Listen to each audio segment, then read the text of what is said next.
Bonjour à tout le public de réception des hôtels.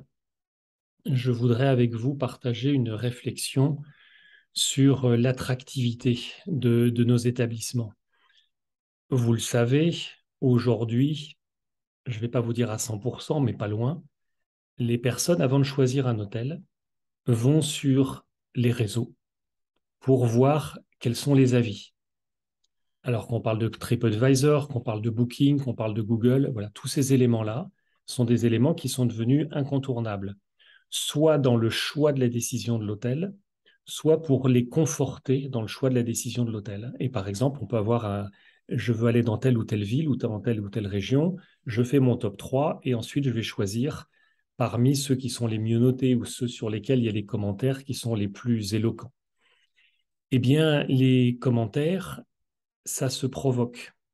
Si on est passif, comme certains commerciaux qui attendent que le téléphone sonne et parfois le téléphone il sonne pas. Eh bien, dans les commentaires, c'est sympathique aussi d'aller les chercher. Et quand vous êtes à la réception, vous êtes en première ligne parce que le client, c'est à vous. Quand vous lui posez la question, bah, comment s'est passé votre séjour, qui va vous dire, bah, c'était une catastrophe, ça peut arriver, le moins souvent possible, on est d'accord. Et à ce moment-là, on va traiter cette réclamation de façon à ce que la personne se dise, bah voilà, la réclamation a été traitée, donc c'est pas la peine de la remettre sur les réseaux sociaux. Mais vous avez également des clients qui vous disent, bah, écoutez, oui, c'était très agréable, j'ai passé un bon moment, je suis ravi, etc. Et à ce moment-là, c'est là où vous avez votre point à jouer en disant au client, bah, écoutez, si vous avez apprécié ce séjour, rendez-nous un service, voilà, en mettant le client dans la complicité.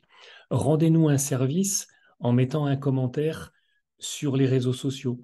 Alors, ça peut être sur TripAdvisor, ça peut être sur Google, ça peut être sur Booking, en fonction. Soit on lui donne rien et lui il va le choisir lui-même, soit on veut orienter parce qu'on sait que sur tel ou tel réseau, on a plus de points à rattraper ou on a plus de marge de manœuvre à faire avancer.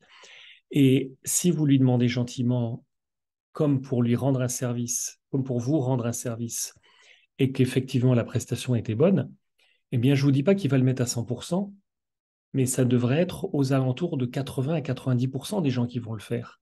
Et à ce moment-là, vous allez vous retrouver, au lieu d'avoir 10 commentaires positifs, par exemple, tous les mois, bah, vous en aurez peut-être 50, ou vous en aurez peut-être 100 en fonction de la taille de votre entreprise.